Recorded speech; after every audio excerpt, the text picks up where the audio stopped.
صل على محمد يا رب صل عليه وآله.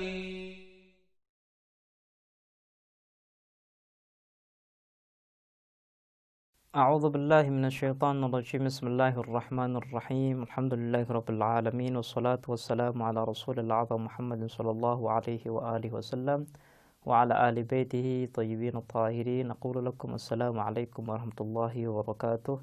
Para pemirsa dan pendengar yang dirahmati oleh Allah Subhanahu wa taala, marilah senantiasa kita bersyukur atas segala nikmat yang Allah berikan kepada kita, dan marilah kita selalu minta pertolongan dan bimbingan dari Allah Subhanahu wa taala supaya kita bisa sukses dunia dan sukses akhirat. Pada kesempatan yang lalu kita telah menjelaskan tentang makna daripada qudrah. Makna yang tepat daripada qudrah yang disandarkan kepada Allah adalah qudrah berarti perbuatan didasari dengan kehendak, atau ketika meninggalkan sesuatu karena tidak ada kehendak untuk melakukannya. Jadi ketika Allah Subhanahu wa taala qadir, artinya Allah Subhanahu wa taala memiliki kehendak dalam melakukan sesuatu, dan ketika ia melihat bahwa suatu perbuatan tidak maslahat, maka ia pun bisa meninggalkan sesuatu itu. Ini adalah bahasan terkait dengan qudrah. Pembahasan selanjutnya adalah pembuktian apakah benar Allah Subhanahu wa taala adalah zat yang qadir, zat yang maha mampu, atau tidak. Karena pembahasan kita adalah pembahasan akidah, maka di setiap pembahasan kita harus ada pembuktian. Karena akal kita akan menerima satu pandangan kalau seandainya pandangan tersebut memiliki dasar yang kuat. Dasar yang kuat adalah argumen yang kuat. Kalau seandainya kita dijelaskan tentang Allah Subhanahu wa taala, kalau seandainya kita mendengar suatu pandangan tertentu tentang Allah Subhanahu wa taala dan pandangan tersebut tidak memiliki dasar, maka akal kita dengan sendirinya tidak akan menerima pandangan tersebut.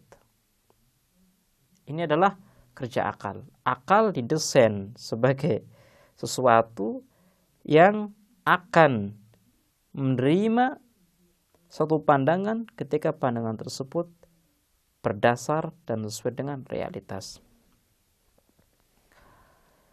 Untuk membuktikan bahwa Allah Subhanahu wa taala adalah zat yang maha mampu, kita bisa melihat kepada status Allah sebagai Tuhan. Yang namanya Tuhan berarti kan wajibul wujud. Kalau Allah itu wajibul wujud, maka artinya Allah adalah sumber kesempurnaan. Maka artinya Allah Subhanahu wa taala tidak memiliki kekurangan sedikit pun.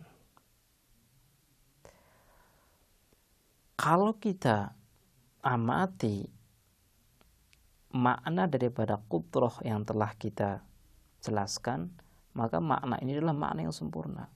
Artinya Allah Subhanahu wa taala memiliki kebebasan yang mutlak, memiliki kekuatan yang luar biasa untuk melakukan sesuatu.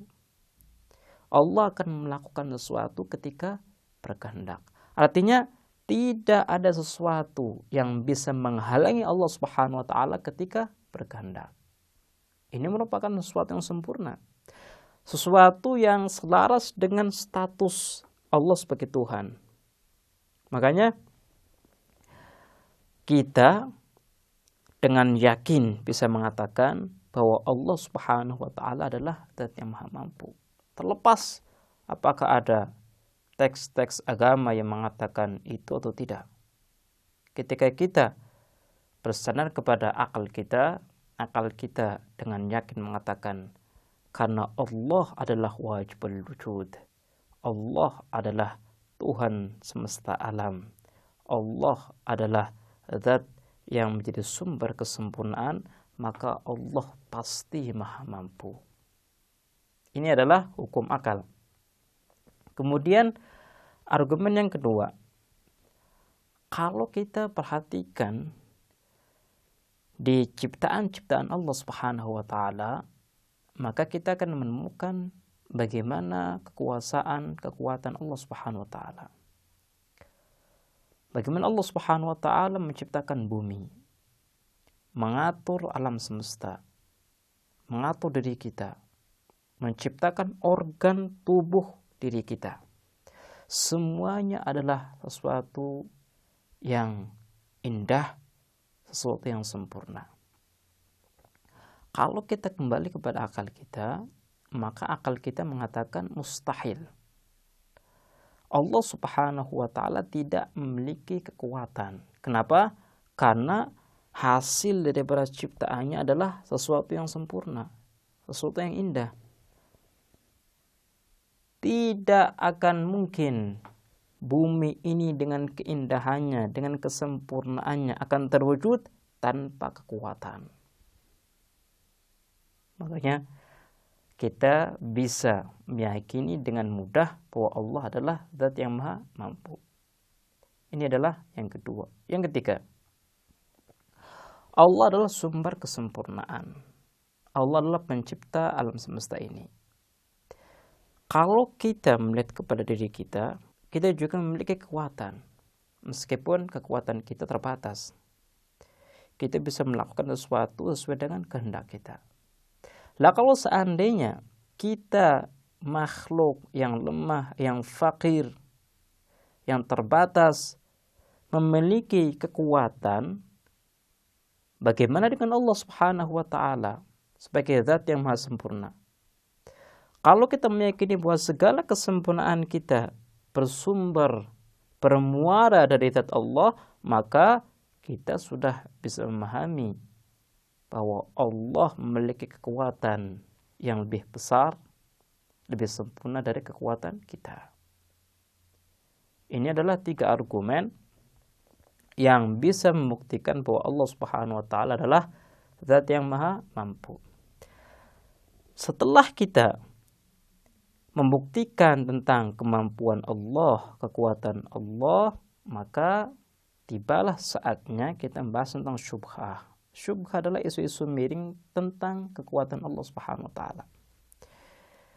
Okelah, kita meyakini bahwa Allah itu maha kuasa, maha mampu. Salamna, kita meyakini, kita menerima. Tapi ada sesuatu yang menjanggal pikiran kita. Kalau seandainya Allah Subhanahu wa taala itu maha mampu, maha kuasa, apakah Allah Subhanahu wa taala bisa memasukkan sesuatu yang besar ke lubang yang kecil tanpa ada perubahan sedikit pun dari keduanya? Contoh, kita masukkan botol ke lubang jarum. Besarnya botol itu tidak sesuai dengan lubang jarum. Artinya meskipun kita paksakan, mustahil ini botol bisa masuk ke lubang jarum. Pertanyaannya adalah, apakah Allah mampu melakukan hal tersebut atau tidak? Pertanyaan ini adalah satu pertanyaan yang menjebak. Kenapa? Karena kalau kita mengatakan tidak mampu, maka kita bertentangan dengan keyakinan kita bahwa Allah adalah Zat yang maha mampu. Kalau kita mengatakan mampu, maka hal ini bertentangan dengan hukum logika kita, hukum akal kita. Hukum akal kita itu mengatakan mustahil ini terjadi. Ini merupakan satu pertanyaan menjebak, pertanyaan yang kalau kita menjawab iya salah, kalau kita menjawab tidak juga salah. Untuk bisa menjawab pertanyaan ini, marilah kita menggunakan akal pikiran kita. Kalau kita menghadapi atau disuguhkan pertanyaan seperti ini, kita harus lebih jeli dalam melihat persoalan. Allah itu maha mampu, artinya Allah itu mampu melakukan sesuatu yang bisa dilakukan. Kasus yang telah disebutkan oleh penanya adalah kasus yang di luar jangkauan kemampuan Allah Subhanahu wa taala. Sesuatu yang mustahil. Dengan kata lain, kasus yang ditanyakan oleh penanya adalah kasus yang tidak akan bisa terjadi. Jadi bukan karena Allah tidak mampu untuk melakukan hal tersebut, tapi karena hal tersebut mustahil terjadi. Seperti kita ingin melakukan sesuatu. Dari sisi kekuatan kita memiliki kekuatan. Ilmu kita memiliki ilmu. Tapi sesuatu ini tidak bisa dilakukan. Seperti kita mengajari anak TK dengan teori-teori filsafat. Kemampuan ada dalam diri kita. Tapi anak TK tidak memiliki kemampuan untuk menerima materi kita. Jadi problemnya bukan di diri kita, tapi problemnya ada di anak TK. Seperti itu di kasus yang ditanyakan oleh penanya. Problemnya itu di botol dimasukkan ke dalam jarum tanpa ada perubahan. Hal ini merupakan sesuatu yang mustahil. Dan hal ini bukan berarti Allah tidak mampu, bukan. Karena problem berada di kasus, bukan di diri Allah Subhanahu wa taala. Baiklah pemirsa, insyaallah kita akan melanjutkan bahasan kita tentang isu-isu miring terkait dengan kemampuan dan kekuatan Allah Subhanahu wa taala di kesempatan yang lain. Kita akhiri, wassalamualaikum warahmatullahi wabarakatuh.